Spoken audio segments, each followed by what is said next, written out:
The battle was lost. Kang Day knew it the moment he saw 3 more enemy warships jump into the system.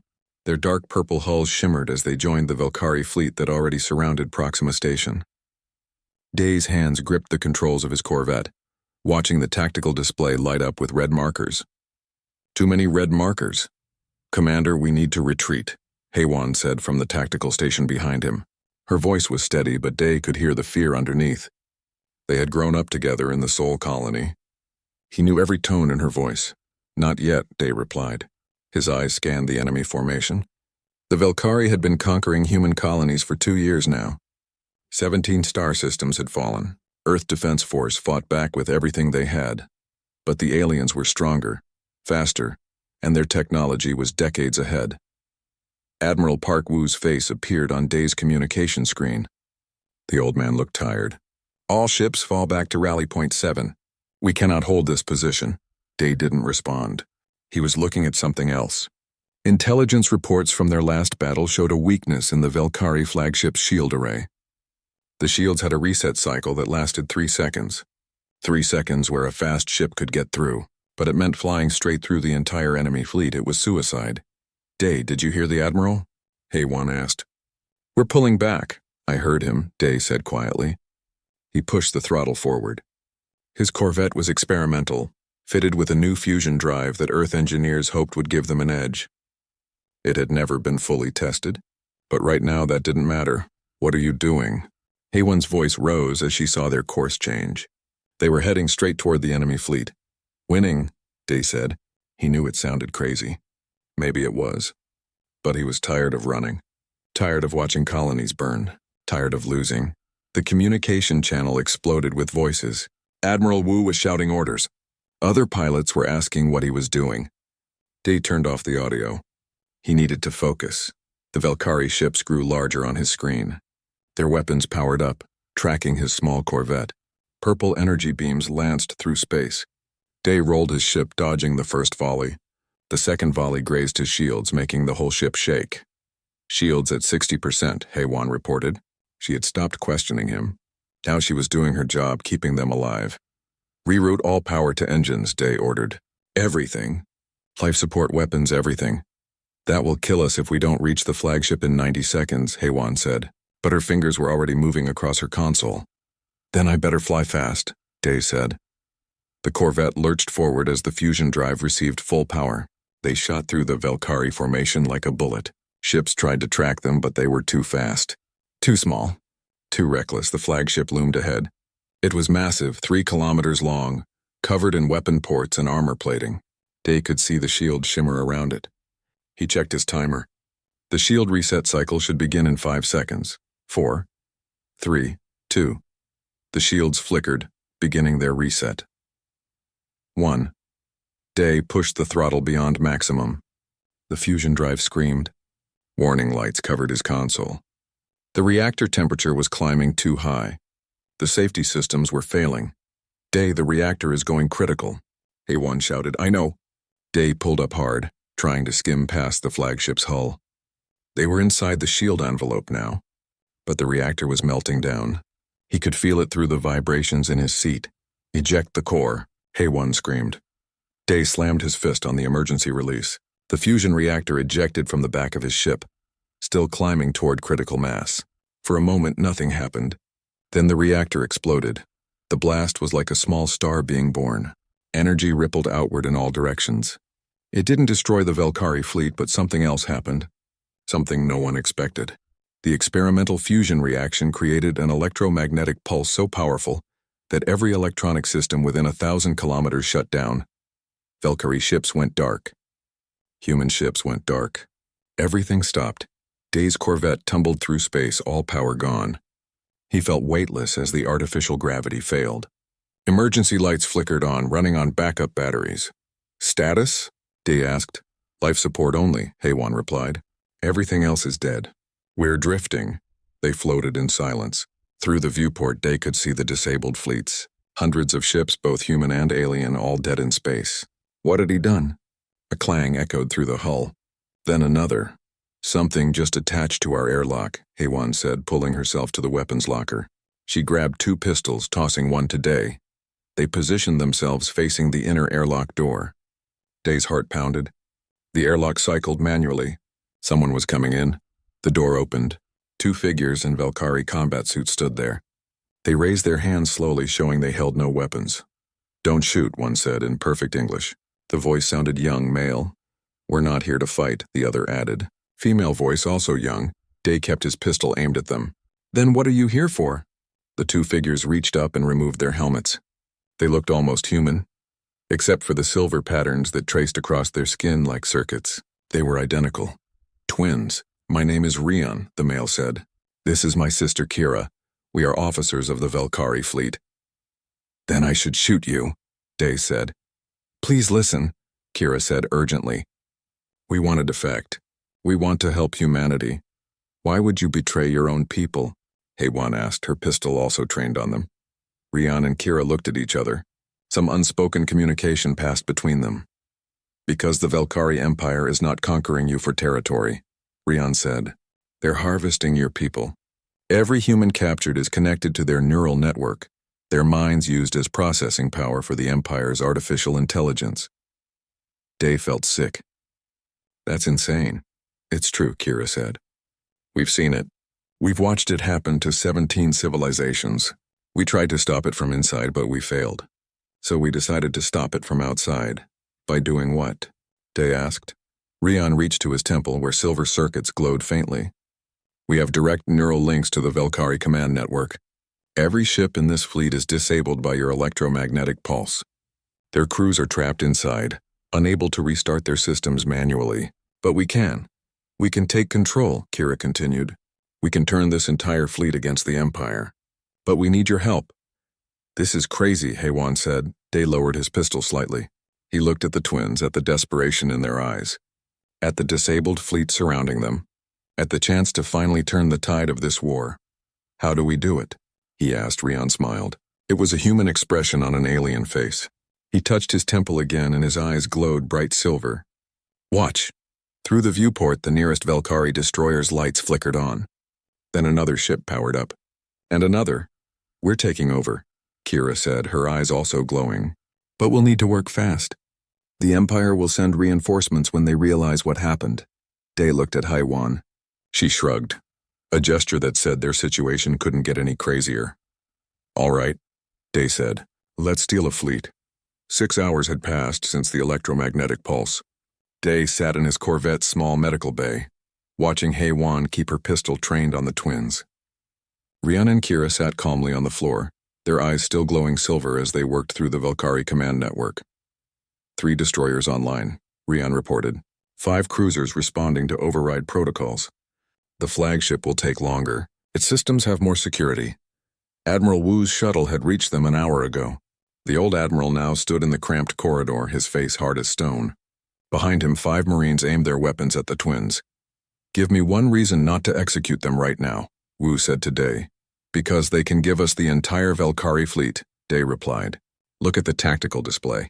Ships are coming back online under their control." "Or it's a trap," Wu countered. "Maybe the whole electromagnetic pulse was planned. Disable our fleet, make us think we're winning, then strike." Kira looked up at the admiral. The silver glow in her eyes faded slightly. "If we wanted to kill you, we could have activated the self-destruct sequences on every ship the moment we took control. Your fleet would be debris." "She's right," HFY said reluctantly.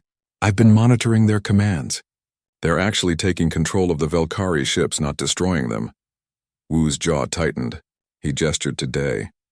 "Walk with me, now." They moved to the tiny cargo bay. Wu closed the door and turned to face Day. "You disobeyed a direct order.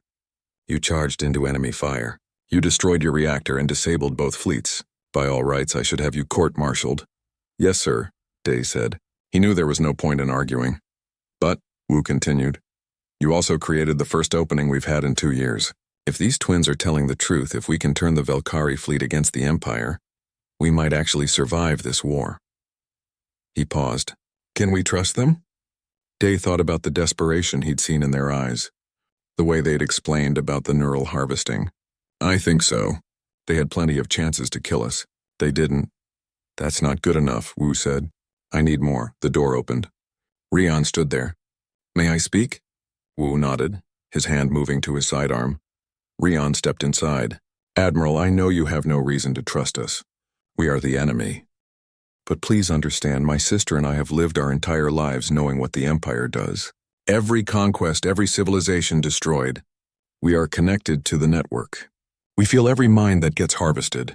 We hear their screams. He touched his temple and images appeared on the cargo bay's small display screen. Humans, strapped to machines, their eyes vacant. Then aliens from other species all connected to glowing cables, their bodies limp. This is what happens to prisoners, Rion said quietly. Their consciousness is uploaded into the Empire's central intelligence. They become part of the machine. They lose everything that made them who they were. We've watched it happen thousands of times. We can't anymore. Wu stared at the images. His face went pale. How long has this been happening? For centuries, Rion said. The Empire has harvested 43 species. Humans would be the 44th. The Admiral turned away, his hands shaking. Get your sister. We need to plan. 20 minutes later, they gathered in the Corvette's command center. Bora, Earth's best engineer, had arrived on a small shuttle. She immediately started examining the Velkari interface that the twins were using. This is incredible, Bora said, her eyes wide. The neural link technology allows them to communicate directly with ship systems. It's like they become part of the ship. Can humans use it? Wu asked. No, Kira answered. The implants are biological. They're grown into our brains from birth. Removing them would kill us, Bora frowned. These circuits on your skin, they're not just decorative. They're part of the neural network too. Yes, Rion said. Every Velkari is connected to the Empire's network from childhood. We are taught to serve, to obey, to never question. But you're questioning now, Day observed. We always did, Kira said softly. We just learned to hide it. Being twins helped. We could communicate without the network knowing. We could plan. HFY pulled up a star chart. This is the Velkari territory. 17 systems they've taken from us, plus another 50 they control beyond that. How many ships are we talking about? Thousands, Rion said. But right now you need to worry about the reinforcements coming here. The Empire will have detected the battle. They'll send a response fleet within 48 hours. How many ships? Wu asked. The twins exchanged glances. At least 50 warships, Kira said, including a Worldbreaker-class dreadnought. The room went silent. Everyone knew about Worldbreakers. They were the Empire's planet killers. One ship that could destroy entire worlds, then we need to work fast, Wu said. How many ships can you control? All of them here, eventually, Rion said. But it takes time. Each ship's artificial intelligence must be reprogrammed. We have to access the core systems physically. Physically? Bora asked. You mean board each ship? Yes, Kira nodded. We can send override commands remotely. But to fully take control, to make sure the ships will follow our orders in battle, we need to access their AI cores directly. Wu looked at the tactical display. Over 60 Velkari ships floated nearby, all disabled. That means boarding operations. Marines going ship to ship, it's risky, Day said. The Velkari crews are still alive inside those ships. They'll fight back. They will, Rion agreed. But they're trapped. The electromagnetic pulse damaged their manual controls. They can't restart their ships without our help, or without parts that would take days to fabricate. So we board them while they're helpless, HFY said. Hit them hard and fast, Wu nodded slowly. I'll call in Captain Tay and his Marines. Best boarding team in the fleet. He looked at the twins. You two will need protection. Can you stay conscious while controlling the ships? Yes, Kira said. But it drains us. The more ships we control, the more strain on our neural systems. Bora moved closer to them, scanning them with a medical device. Her face grew concerned. Your neural readings are unstable. The stress of controlling multiple ships is damaging your implants. We know, Rion said simply. We accepted that risk. You're dying, Bora said bluntly. Every time you use your abilities, the implants degrade. At this rate, you have maybe a week before total system failure. Kira smiled sadly. Then we better work fast. Day felt anger rise in his chest. There has to be another way. We can find human pilots for the ships, train them. There's no time, Rion interrupted. The reinforcements are coming. If we don't have this fleet operational and under full control in 48 hours, everyone dies. Human and Velkari. Wu straightened his uniform. Then we have our mission. Bora, you'll work with the twins, monitor their condition. Day HFY, you'll lead the protection teams. I'll coordinate the boarding operations with Captain Tay. What about the Velkari crews? Haywan asked. Do we kill them? Only if they resist, Wu said. Offer them a choice. Join us or become prisoners. Anyone who surrenders gets treated fairly. Rian looked surprised. You would spare them? We're not monsters, Wu said firmly. Unlike your empire, we don't slaughter everyone who opposes us. The twins looked at each other again, that silent communication passing between them. Thank you, Kira whispered. Wu's communicator beeped. Admiral, this is Captain Tay. Marines are ready for deployment. Good, Wu replied. Brief them on the situation. We start boarding operations in 2 hours. As everyone moved to prepare, Day stayed behind with the twins for a moment. Why did you really come to us? You could have taken the fleet and run, started your own kingdom somewhere. Rian met his eyes. Because we're tired of running, tired of hiding. We want to fight back. And humans, you don't give up. We've seen it. Every colony the Empire attacks, you fight to the last person. You never surrender. That's not always smart, Day said. No, Kira agreed. But it's brave. And bravery is contagious. We want to be brave too, Day smiled. All right then, let's go steal a fleet. The first boarding operation went smoothly. Too smoothly. Captain Tay's Marines secured the Velkari destroyer without firing a shot. The alien crew, trapped in their disabled ship, chose surrender over fighting. Day watched through his helmet camera as Rian walked through the ship's corridors, his hand touching panels, his eyes glowing as he connected to the ship's artificial intelligence. Core accessed, Rian reported. Reprogramming AI now. This ship will follow our commands in 15 minutes. 1 down, 59 to go, Haywan said over the communication channel. But the second boarding was different. The Velkari cruiser's crew had barricaded themselves near the AI core. When Tay's Marines breached the door, plasma fire erupted from inside. 2 Marines went down, their armor scorched. Fall back, Tay shouted. Get cover! Day was in the second wave with the twins and Bo-Ra. They pressed against the corridor walls as energy beams tore through the metal. The Velkari weren't giving up this ship. We need that core, Rian said, frustration in his voice. Without it, the ship is useless. Then we fight for it, Day replied. He signaled to Haywan. She nodded and pulled out a flashbang grenade. The old-fashioned weapon still worked when everything electronic was unreliable. The grenade flew through the doorway. A blinding flash filled the corridor. Tay's Marines rushed in, firing. The fight was brutal and close. Velkari warriors were strong, their purple skin tough as armor. But humans were stubborn. 5 minutes later, the room was secure. 3 Marines wounded, 4 Velkari dead, 6 more captured. Rian moved to the core access panel, his hands shaking. His nose was bleeding. Silver blood, Day noticed. Not red like human blood. Are you all right? Day asked. Fine, Rian said. But he wasn't. His skin was pale, the silver circuits flickering irregularly. Dr. Yoon, the medical officer who had joined them, scanned Rian with her device. Her face went white. Commander, we need to stop now. We can't stop, Rian said, his hands moving across the alien controls. Too many ships left. You don't understand, Yoon said. Your neural implants are breaking down. The stress of controlling multiple ships, of fighting your own people, it's causing rejection. Your body is trying to shut down the implants. How long do they have? Bo-Ra asked. Hours, Yoon said quietly. Maybe less. Kira's voice came over the communication channel. She was on a different ship with another boarding team. Rian, I heard that. Don't stop.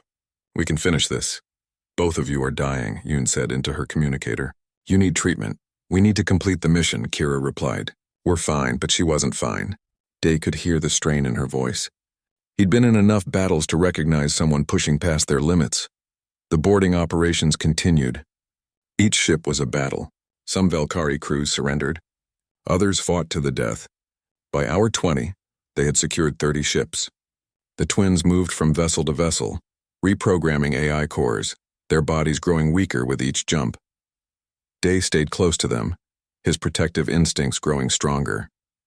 He wasn't sure when it happened, but somewhere between the first boarding and the 20th, he'd stopped seeing them as aliens. They were comrades now, friends even. On the 33rd ship, everything went wrong. The Velkari commander, a warrior named Thex, had prepared an ambush. He'd let the Marines board, let them think they'd won, then triggered a trap. Plasma charges exploded throughout the corridor. Half of Tay's team went down instantly. Day threw himself behind a bulkhead as energy fire ripped past his head. HFY returned fire, her rifle blazing. "They're flanking us," Tay shouted. "East corridor!" Day spun, raising his weapon, but he was too slow. A Valkyrie warrior appeared from a side passage, plasma rifle aimed directly at his chest. Time seemed to slow. He saw the warrior's finger squeeze the trigger. Then Kira was there. She threw herself between Day and the warrior. The plasma blast hit her square in the chest. She collapsed, smoke rising from her armor. "No," Rian screamed. The sound wasn't just voice. It was something else. Something that made every electronic device in the ship flicker and spark. His grief transmitted through the neural network. Day caught Kira before she hit the floor. Her armor was melted through. The wound underneath was terrible. Silver blood poured out. "Get Yoon here now," Day shouted into his communicator. The firefight ended quickly after that. Tay's Marines, enraged by the ambush, showed no mercy. Thex and his warriors fell to concentrated fire. Yoon arrived running. She examined Kira's wound and immediately started working, her hands moving fast. The plasma blast burned through her neural pathways. "She's going into shock." Rian knelt beside his sister, taking her hand. His circuits glowed brighter, and so did hers. "I'm here," he whispered. "Stay with me." "Stupid," Kira said weakly, blood on her lips. "You would have done the same." "Yes," Rian agreed. "But I'm supposed to protect you." "We protect each other," Kira said. Her eyes found Day. "And now we protect them too." Yoon worked frantically. Bora arrived and helped, using Valkyrie medical supplies they'd scavenged. Together they stabilized Kira, but barely. "She needs a full medical facility," Yoon said. "Something better than a battlefield operating room." "The flagship," Bora suggested. "It has medical bays, if we can get there." They carried Kira back to the shuttle. Rian refused to leave her side. His face was set in determination, but Day could see the fear in his eyes. Back on Day's Corvette, now serving as the command center, Admiral Wu received the news grimly. 33 ships secured, he said.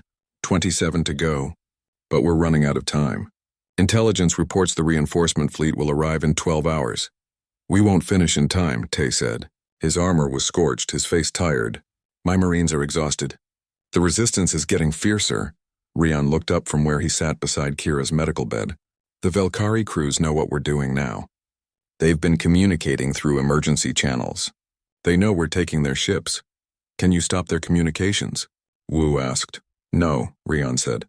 "They're using systems we can't access remotely. And the word is spreading to the incoming fleet too." HFY pulled up a tactical display. "The reinforcement fleet is massive. 50 warships led by a world-breaker dreadnought. Even with all 60 ships, we might not win that fight." "We can't run," Wu said. "They'll chase us down. Destroy every human colony until they find us." "Then we don't run," Day said. Everyone looked at him. "We use what we have. 33 Valkyrie ships under our control. The reinforcements don't know that. They think they're joining a victorious fleet." "An ambush," Tay said slowly, understanding. "We make them think we're still fighting humans. Then we spring the trap," Rian nodded.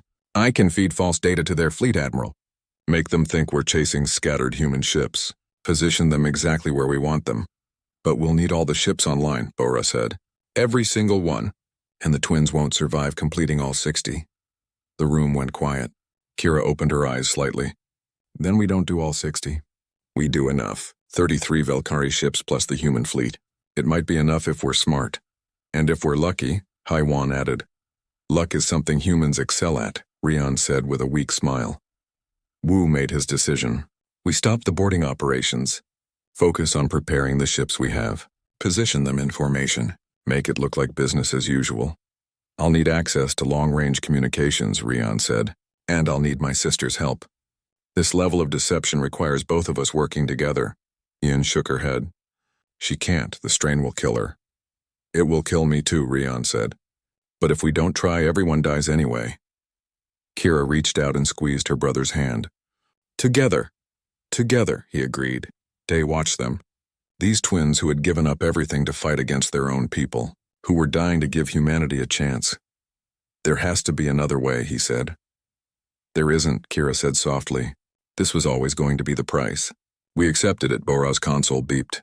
She checked it and her face went pale. "Long-range sensors are picking up something. Multiple hyperspace signatures. The reinforcements?" Wu asked. Yes, Bora confirmed. They're early. They'll be here in 6 hours, not 12, HFY swore. We're out of time. Rian and Kira looked at each other. That silent communication again. Then we start now, Rian said. He and Kira both touched their temples. Their eyes blazed with silver light brighter than before. The lights in the Corvette flickered as they drew power for their connection. Through the viewport, Day watched the captured Valkyrie ships begin to move, forming into precise battle formations. The trap was being set. Let them come, Wu said quietly. Let's show the Empire what happens when humans get angry. The Valkyrie reinforcement fleet emerged from hyperspace like ghosts materializing from nothing. 50 warships, their purple hulls gleaming, and at the center the world-breaker dreadnought. A massive construct of metal and weapons that dwarfed every other ship in space. Admiral Vorath sat in the dreadnought's command center, studying the tactical display. His fleet had come to crush the human resistance at Proxima Station. What he saw confused him. Status report, Vorath demanded. Sir, the human fleet appears to be scattered, his tactical officer reported. Our forces are in pursuit formation. Fleet Commander Thex reports minimal resistance. Thex is dead, Vorath said coldly. He'd received the emergency transmission. Show me the formation again, the display updated. Something felt wrong. The Valkyrie ships were positioned oddly, spread too thin. And where was the human fleet? Sensor sweep, Vorath ordered. Full spectrum. Find those human ships. Rian felt Vorath's order ripple through the network. He was connected so deeply now that he could almost read the Admiral's thoughts. Beside him, Kira trembled, her body weak from the effort of maintaining the deception. They're scanning, Rian said. Vorath suspects something. Keep the illusion strong, Admiral Wu said. The human admiral stood in the command center, watching multiple displays. The human fleet was hidden behind the captured Valkyrie ships, using them as sensor shields. I'm trying, Kira gasped. Silver blood ran from her nose. But Vorath is smart. He'll figure it out. Day stood beside the twins, his hand on his weapon. He felt useless. This battle was being fought with technology and deception, not guns. Their reinforcements are moving forward, HFY reported. They're getting closer to our kill zone. Wait for it, Wu said. We need them all inside the envelope. The tension was unbearable. Every second felt like an hour. Day watched the display as the Valkyrie ships moved deeper into the trap. The world-breaker dreadnought came with them, confident in its power. Sir, I'm detecting unusual communication patterns, Vorath's tactical officer said. The captured ships are transmitting on frequencies that don't match standard protocols. Vorath's eyes narrowed. All stop. Emergency halt, now, Wu shouted. Rian and Kira's eyes blazed. The captured Valkyrie ships, all 33 of them, suddenly pivoted. Their weapons powered up and opened fire on the reinforcement fleet. At the same moment, the human fleet emerged from hiding, their missiles and railguns firing. The trap was sprung. Vorath's fleet scattered, trying to avoid the crossfire. Ships collided. Shields flared and died. In the first 30 seconds, 8 Valkyrie warships were destroyed. Betrayal, Vorath roared. The ships are compromised. Destroy them all. The reinforcement fleet recovered quickly. They were veterans, well-trained. They returned fire, targeting the converted ships. The battle became chaos. Ships weaving between each other, energy beams crossing the void. Day's Corvette shook as a near miss grazed their shields. Shields at 40%, HFY shouted. Get us closer to the dreadnought, Day ordered. We need to draw its fire away from the capital ships. That's suicide, HFY argued. Everything we've done today has been suicide, Day replied. Let's keep the streak alive. They dove into the battle. Day's piloting skills saved them twice, dodging plasma fire that would have torn them apart. He targeted the dreadnought's weapon ports, his small railgun pecking at the massive ship like an insect. It's not even noticing us, HFY said. She was right. The dreadnought's shields were too strong. Day's attacks were like rain hitting a mountain. On the command deck, General Han Yun had arrived from Earth's Strategic Command. She watched the battle with cold calculation. Focus fire on their cruisers. Ignore the dreadnought for now. We have to deal with it eventually, Wu said. I know, Yun replied. But right now we thin their numbers. The battle raged for an hour. Both sides took losses. 12 human ships destroyed. 20 Valkyrie ships gone. But the dreadnought remained untouched, its massive weapons tearing through anything that came near. Rian screamed. He collapsed, blood pouring from his nose and ears. The strain of controlling so many ships in active combat had finally broken him. "Rian!" Kira cried out. She caught her brother as he fell. Instantly, half the controlled Valkyrie ships went dark.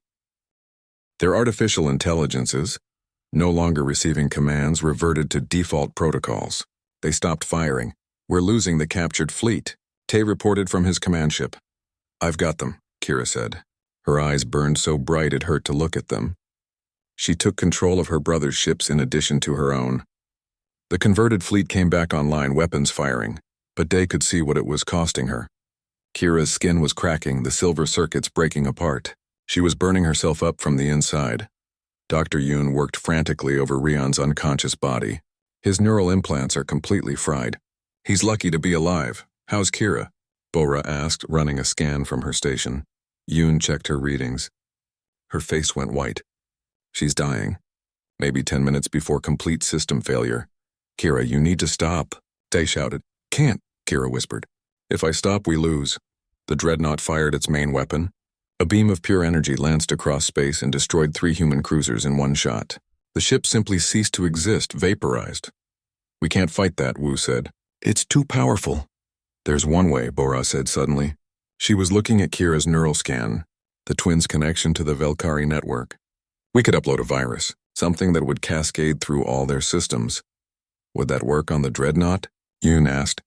"Yes," Bora said, "but it would require direct neural connection at maximum power. And it would—" She couldn't finish. "It would kill me," Kira said simply. "Burn out my implants completely." "Then we find another way," Day said. "There is no other way," Kira replied. She looked at her unconscious brother. "Rian would understand. We came here to stop the Empire. This is how we do it." "You'd be killing yourself," Yoon said. "No," Kira smiled sadly. "I'd be finishing what we started. Creating the virus, Bora. Do it now." Bora hesitated, looking at Wu and Yoon. Both generals looked grim but nodded. Bora's fingers flew across her console, writing code that would exploit every vulnerability in Valkyrie systems. "Virus ready?" Bora said quietly. "Kira, are you sure?" "I'm sure," Kira said. She touched her temple, her eyes blazing brighter than ever before. "Upload it." Bora pressed the activation key. The virus flowed from her console into Kira's neural implants, then through the network into every Valkyrie ship Kira controlled, spreading like wildfire. Kira gasped. Her body went rigid. The circuits on her skin flared brilliant white, then began to crack and shatter. She was screaming, but she didn't stop the upload. The effect was immediate. Valkyrie ships began to shut down. Their systems crashed one by one. The virus spread from the captured fleet into the reinforcement fleet, jumping through communication links, finding every connected ship. The dreadnought's shields flickered. Its weapons went offline. Warning klaxons blared throughout its massive hull. "No," Vorath screamed. "Disconnect from the network. All ships disconnect. Too late." The virus had infected everything. The Worldbreaker dreadnought drifted powerless, its massive engines dark. But Kira was dying. The upload was complete, but her implants were destroying themselves, taking her brain with them. "Stop." Day grabbed her shoulders. "Kira, let go!" "You did it." Her eyes met his. For a moment, the silver glow faded, and he saw the person underneath. "Thank you," she whispered, "for letting us fight." Then she collapsed. Yoon caught her, lowering her gently to the floor. She checked for a pulse, for any sign of life. She's alive, barely, but her neural implants are completely destroyed. She'll never use them again. Rian stirred, regaining consciousness. He saw his sister lying there and crawled to her side. "Kira!" "She's alive," Yoon said. "You both are. But your connection to the Valkyrie network is gone forever." On the tactical display, the battle was ending. The Valkyrie reinforcements were dead in space, their crews trapped in disabled ships. The dreadnought was a floating hulk. "It's over," Wu said quietly. "We won." But the victory felt hollow as Day watched the twins lying on the floor, broken and bleeding. They had saved humanity by destroying themselves. Vorath's final transmission came through. "You think this changes anything?" "The Empire will never stop. More fleets will come. More world breakers. You cannot win." Day picked up the communication device. "Then we'll beat those too." That's what humans do. We don't give up. He turned to Wu. The dreadnought. It's disabled but intact. Are you thinking what I think you're thinking? Wu asked. Its core is going to overload, Day said. I can see it on the power readings. When it goes, it'll take half our fleet with it. Then we destroy it first, Tay suggested. Or, Day said slowly, we could board it. Take the technology. Learn from it. Yoon considered this. A world breaker in human hands. That would change everything. Do it, Wu ordered. But fast. Before that core explodes, Day looked at the twins. They had sacrificed everything. He wouldn't let that sacrifice be in vain. 3 days after the battle, Rian woke up in a hospital bed. The room was white and clean, so different from the dark corridors of Velkari ships. His head felt strange, empty. The constant hum of the neural network that had been in his mind since birth was gone. You're awake, a voice said. Dr. Yoon sat beside his bed, checking monitors. How do you feel? Quiet, Rian said. Is Kira? She's alive, Yoon said gently. In the next room. She woke up yesterday. The damage to both of you was severe, but we managed to remove the damaged implants before they could cause more harm. Rian touched his temple. The circuits on his skin were dark now, just marks. No more glow. No more connection. We're free then. In a way, Yoon said. But there's something else you need to know. There's going to be a military tribunal. The High Command wants to decide what to do with you. Execution? Rian asked calmly. Possibly, Yoon admitted. Not everyone believes you can be trusted. Some think you're a threat. The door opened. Kira walked in, supported by a nurse. She looked weak but alive. When she saw her brother, she smiled. They didn't need neural connection to understand each other. That bond ran deeper. The tribunal was held aboard the flagship. Rian and Kira stood before a panel of admirals and generals. Armed guards surrounded them. The room was packed with officers who wanted to see what would happen to the alien defectors. Admiral Wu sat at the center of the panel. General Yoon beside him. Other faces Rian didn't recognize. Rian and Kira, Wu began.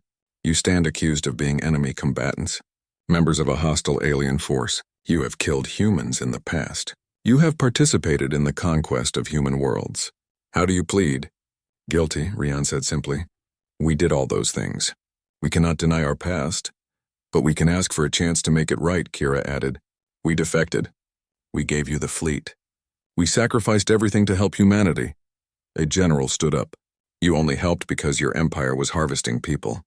If they hadn't been doing that, would you still have defected? The twins looked at each other. It was Rian who answered. I don't know. Maybe not, but that doesn't change what we did. We chose humanity over the empire. We chose freedom over obedience. You destroyed yourselves to save us, another officer said. That counts for something. The debate went on for hours. Some wanted the twins executed as war criminals. Others wanted them imprisoned. A few believed they deserved asylum. Then Day stood up. He wasn't supposed to speak, he was just an observer. But he couldn't stay silent. Permission to speak, Admiral? Wu nodded. Granted, Commander. I was there, Day said. I saw what these two did. They could have killed us a dozen times. They could have taken the fleet and run. Instead, they stayed and fought. Kira threw herself in front of a plasma blast meant for me. Rian burned out his neural implants to control our ships. They gave up everything. Their connection to their people, their health, their future. If that's not proof of their loyalty, then I don't know what is. Heiwan stood next. I agree with Commander Kang. The twins earned their place among us. Then Captain Tay rose. My Marines fought beside them. They bled beside them. I trust them with my life. One by one, officers who had witnessed the twins' sacrifice stood up. Even Bora and Dr. Yoon spoke in their defense. Admiral Wu called for a vote.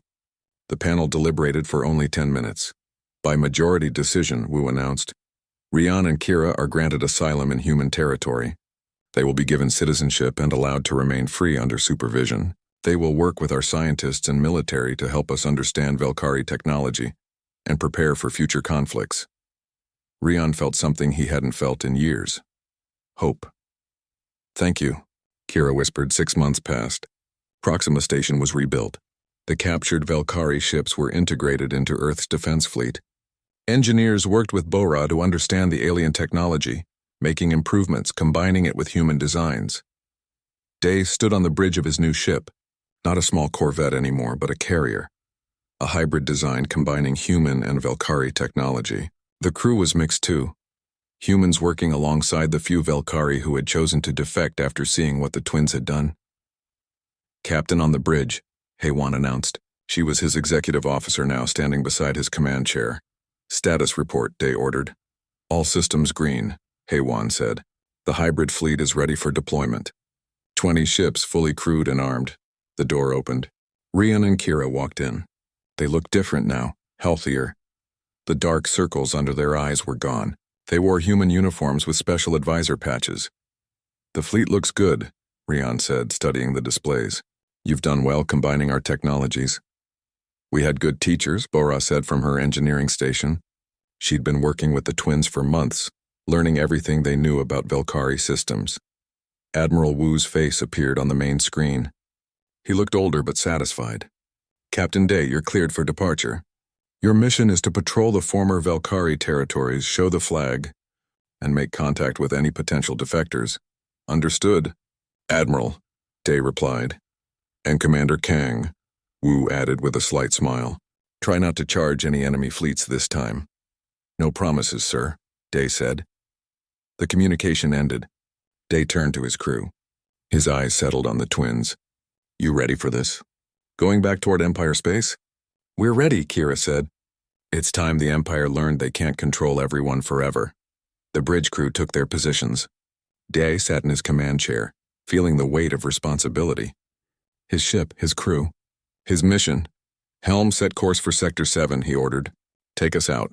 The carrier's engines fired up. The hybrid fleet formed around them, 20 ships moving as one. They jumped to hyperspace, leaving Proxima Station behind. 3 days into their patrol, they received a strange transmission. It was in Velkhari language, but the message was clear. "This is Commander Lux of the Velkhari frigate Silent Wind.